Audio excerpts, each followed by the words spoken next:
Sejam todos muito bem-vindos. A cada 3 pessoas, uma é ansiosa.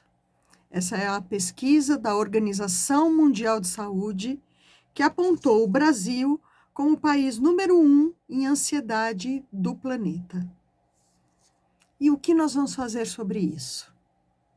Você já parou para refletir qual a prática de autocuidado que você tem para te ajudar a diminuir o seu ritmo? O que você faz para conseguir relaxar no final do dia, para ter aquele sono reparador? São assuntos importantíssimos nesse momento. A gente não pode deixar para depois. Por quê? Porque a ansiedade é uma doença, que vai trazendo muitas perdas. A gente começa com confusão de pensamento, uma exigência interna, uma cobrança que nós mesmos nos fazemos, às vezes exigindo um perfeccionismo que não existe. A gente começa a ficar preocupado, ela é uma doença antecipatória, a gente começa a querer ver o que vai acontecer no futuro. E com isso, a gente não confia em nós mesmos, a gente vai ficando extremamente inseguro.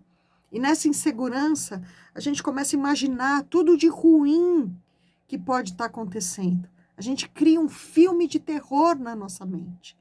E claro, isso vai levar a uma baixa estima. Não sou capaz, não estou preparada, isso não é para mim. E evoluindo nesses sintomas, a gente vai chegar no medo. O medo é filho da ansiedade. O medo, ele tem uma função organizadora na nossa vida, porque a gente vai ter muitos medos, Faz parte ter medo, nesse sentido de tomar cuidado, me precaver, fazer contas. Então, é importante a gente ter medo, mas utilizar esse medo, como uma força estruturante, um trampolim para que a gente alcance coisas maiores, melhores. Quando a gente não enxerga dessa forma, o medo, ele paralisa. Ele vai tomando conta de tudo. E aquilo que era um medo começa a se transformar em fobia, que é o medo completamente exagerado. Por exemplo, gente, hoje nós temos nomofobia, que são as pessoas que têm medo de ficar sem celular. Então, aquela coisa, que até bem pouco tempo atrás, a gente estava habituado ao celular, mas não muito. Se eu esquecesse o celular em casa, eu conseguia passar o dia inteiro sem o celular. Hoje em dia, as pessoas não conseguem ficar alguns instantes sem o celular. E o grande problema é que isso está acontecendo com as nossas crianças, E a gente precisa começar a ter um olhar para isso. Porque uma sociedade doente, ela vai começar a produzir cada vez mais comportamentos, dogmas, estruturas, e está tudo desequilibrado. Então, na minha opinião, esse assunto ansiedade, ele tinha que ser tratado na televisão em horário nobre, conscientizar as pessoas, o momento que eu estou exagerando nas minhas emoções. O momento que esse pensar deixa de ser um pensar e vira tortura psíquica. Porque dentro do guarda-chuva, do transtorno da ansiedade, a gente precisa entender que muitas vezes eu sou a minha pior inimiga. Porque sou eu que fico criando aqui na minha mente. E isso, gente, aparece muito em 2 momentos. A hora que a gente deita para dormir e a hora que a gente acorda de manhã. Então, a minha dica é essa, começa a prestar atenção nesses 2 horários. A hora que você deitou para dormir, o que acontece nessa hora? Eu faço lá a retrospectiva do dia, Ai, não deu tempo de ir no supermercado. Ai, meu Deus, comecei aquele e-mail e não terminei. Puxa, faltou ligar para tal pessoa. A gente faz essa retrospectiva normal, mas isso precisa, ter um tempo. E depois, eu cuido de mim? Eu faço alguma coisa para aliviar a minha mente? Ou é exatamente o contrário? Eu começo a enumerar tudo que deu errado, tudo que eu não fiz, tudo que está faltando na minha vida. E por isso que não dorme. Qual é a queixa, né, do 99,9 pessoas ansiosas? Insônia. Por que que eu não durmo? Porque a minha mente não consegue relaxar. O corpo está exausto, mas a mente não para de funcionar. Então, a gente precisa ter um olhar, a gente precisa começar a ter práticas terapêuticas que vão ajudar no enfrentamento da doença ansiedade. E as mandalas terapêuticas, elas fazem isso de uma maneira brilhante. Primeiro, a mandala vai trabalhar o foco e a concentração. Não tem como a gente se programar para fazer um desenho se eu não estiver focada, se eu não estiver concentrada naquilo que eu estou fazendo. A cor, gente, ela está relacionada à sensação. Então, a gente vai ter ali, né, mandalas de apenas uma cor, mandalas muito coloridas, mandalas onde a gente vê que a cor mistura uma cor com a outra e aquilo, né, se transforma numa terceira cor que eu nem esperava. Eu nem queria essa cor no meu desenho, mas aquilo ali apareceu. E tudo isso, na hora da gente olhar, da gente contar a história daquele desenho, tudo isso vai mexendo com a gente. O espaço que ficou vazio, né? O excesso, né, de grafismo, né, de elementos que eu coloquei ali naquele desenho. Tudo isso está conversando com a gente de alguma forma. É claro que a primeira interpretação sempre vai ser da pessoa que desenhou. O que significa aquilo ali para ela? Mas nós, facilitadores, a gente pode ajudar nessa costura terapêutica. Então, nós estamos lançando a formação integrativa em mandalas terapêuticas pelo Centro de Estudos Paulistas de Psiquiatria. Nesse curso, a gente vai aprender a trabalhar com as mandalas, seja no ambiente corporativo, hospitalar, educacional. A gente vai aprender a aplicar esse instrumento tão rico, tão valioso. E Jung já chamava a nossa atenção. Ele chamava a mandala como a arte da atenção plena.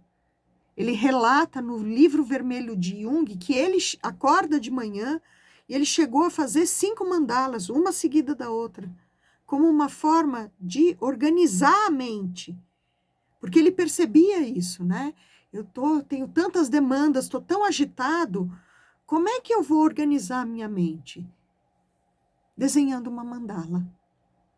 Então, nesse curso, a gente vai ter vários profissionais, todos ligados à área, né, terapêutica, psicólogos, terapeuta ocupacional. A gente vai ter vários profissionais para ajudar você a entender melhor esse instrumento, né, chamado mandala terapêutica, que é totalmente diferente da gente comprar aquela mandala pronta. Aliás, isso é muito importante, gente. Sabe aquele livrinho de mandala que a gente compra na banca de jornal e a gente pinta aquela mandala que está pronta? Fazer isso vai me ajudar na ansiedade? Vai.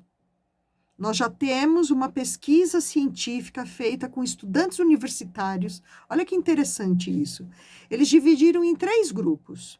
O primeiro grupo fazia um desenho espontâneo, qualquer coisa que você quiser. Tem uma folha, desenho o que você quiser. O segundo grupo, eles davam uma imagem xadrez, quadriculado, para a pessoa pintar. E o terceiro grupo, eles recebiam uma mandala pronta, né? Essa mandala geométrica, toda bonitinha, para pintar. Eles escolheram evidências, né? Depois de um tempo analisando os 3 grupos, eles escolheram evidência que esse grupo que estava pintando mandala, os níveis de ansiedade, os sintomas da ansiedade começaram a diminuir. Então, sim, essa mandala, né, que é uma brincadeira, né, para eu desestressar aqui um pouquinho, é importantíssimo fazer isso. Oferecer para as nossas crianças que adoram, né? Eles adoram uma caixa de lápis de cor, canetinha, né? E seria um momento super importante da família, né? a mãe sentar ali com seu filho, com a sua filha, né? Vamos pintar a mandala? Vamos colocar uma música calminha? Né? Vamos ficar junto aqui nesse momento?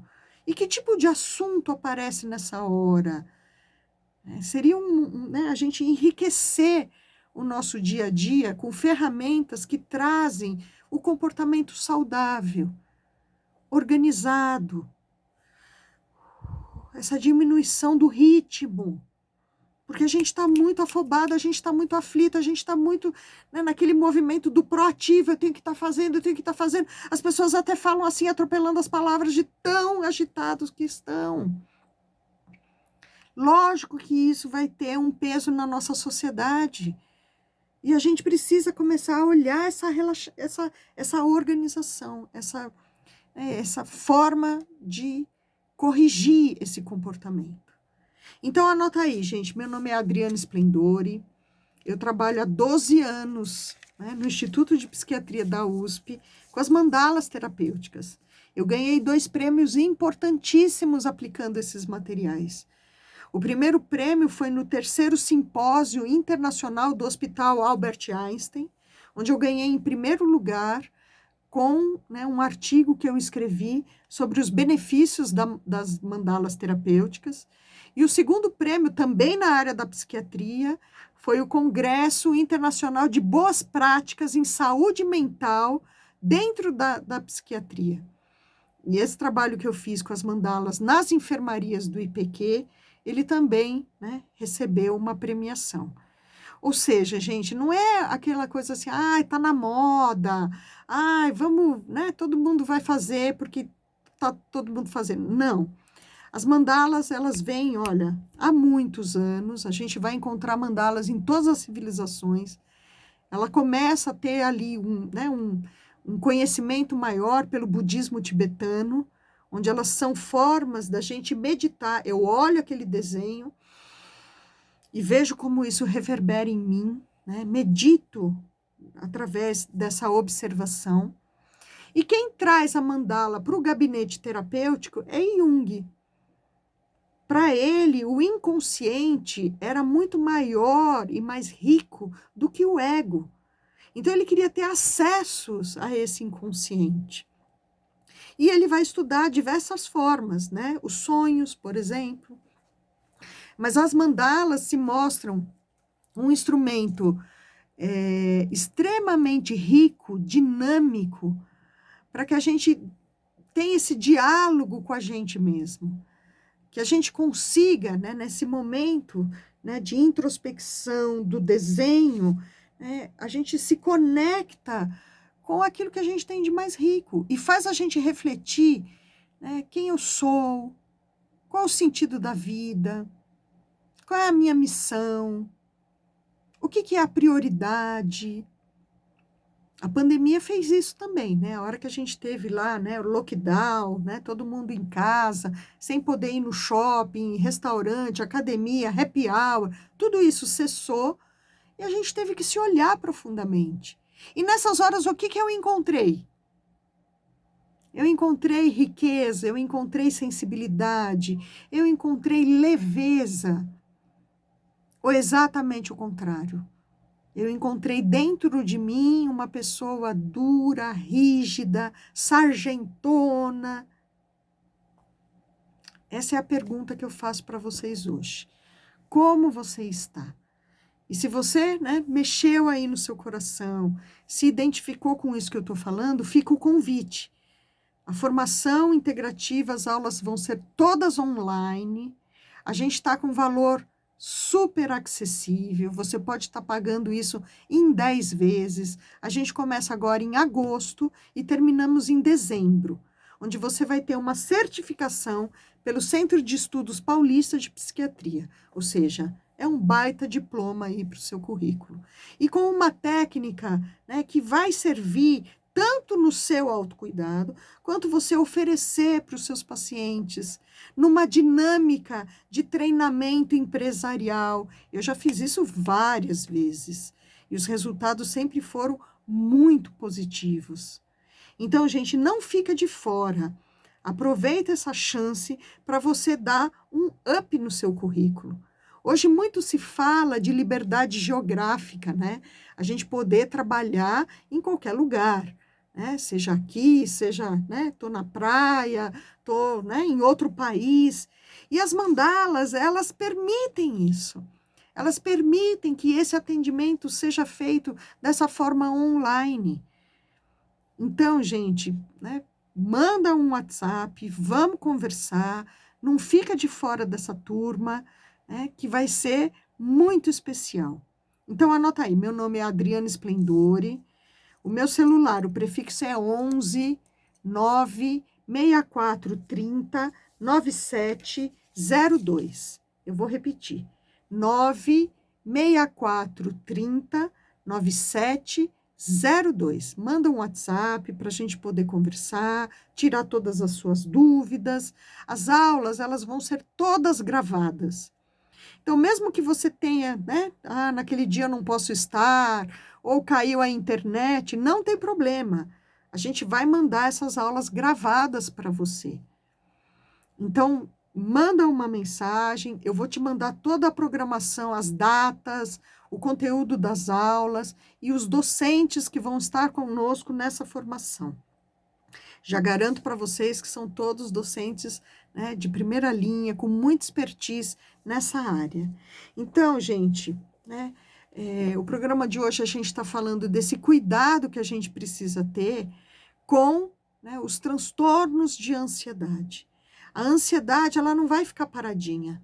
Depois que isso vira uma fobia, né, muitas vezes a gente começa a caminhar para uma síndrome do pânico. A síndrome do pânico é o medo do medo. É o medo, né, de passar mal, é o medo de não sair do meu controle. É a hora que muitas vezes abre essa sensibilidade e a pessoa começa a sentir o ambiente, sentir a pessoa que está perto dela, sentir. E por isso que é muito comum que as crises de síndrome do pânico aconteçam aonde? Metrô, shopping, cinema, hospital, supermercado, lugares fechados, né? Que normalmente não bate sol, muita gente circulando por ali. Aí ela, né, abre pela primeira vez para sentir a energia do ambiente. A energia é péssima. Imediatamente ela começa a passar mal. Mas não ficamos só aqui, né? Se não tivermos um cuidado com o processo do pânico, a ansiedade ela continua. Ela vai consorciando com depressão, com burnout, que é a exaustão total, é quando a pessoa não consegue, né, não tem força para levantar o braço. Então, gente, entende por que quando a gente fala de saúde mental, é imperativo a gente oferecer soluções para esse problema. E muitas vezes não adianta só o medicamento, porque o medicamento não vai mudar a sua forma de pensar. O medicamento ele vai te trazer ali um outro ritmo, às vezes uma anedonia, eu não estou sentindo muito nada. Mas se o pensamento está desequilibrado, continua desequilibrado. Então, vamos ter um olhar para isso. E sim, nós temos ferramentas terapêuticas que, de uma forma lúdica, dinâmica, rica, né, gostosa, vai fazer com que você entre em contato, né, com níveis profundos aí do seu saber. Eu percebo que, às vezes, a pessoa chega tão cansada, mas tão cansada, né, para a sessão terapêutica, que não tem forças para falar, não tem energia para falar. Ou muitas vezes você fala, né? Como você está? Não sei verbalizar o que eu estou sentindo. Então, é nessas horas que o terapeuta precisa ter, né, essa experiência de oferecer uma outra técnica para que essa pessoa que está ali em sofrimento na nossa frente consiga se comunicar.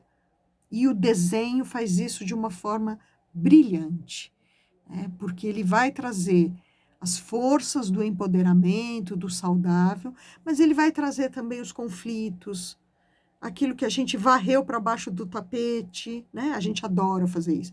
Faz de conta que está tudo bem, mas não está tudo bem. Mas eu faço de conta que está tudo bem. Mas a hora que eu deito a cabeça no travesseiro, a primeira coisa que vem me visitar é isso. A hora que eu acordo de manhã, né, é tão triste a gente ouvir esses relatos, né? Acorda de manhã, outro dia a paciente me falou isso. Eu acordo de manhã, a primeira coisa que eu penso é, ai, que saco. Gente, como é que é começar o dia assim? Né? Acorda de manhã já com um aperto no peito, uma angústia. Por quê? Porque os primeiros pensamentos que vêm já é medo, cobrança, né? Não vou conseguir, não vai dar certo. Tortura psíquica. Tem saída, tem soluções, basta você querer. Então anota aí, meu nome é Adriana Splendore, o meu celular 96430 9702. Maiores informações, você pode me procurar no Instagram, Facebook, LinkedIn, todas as redes sociais, né?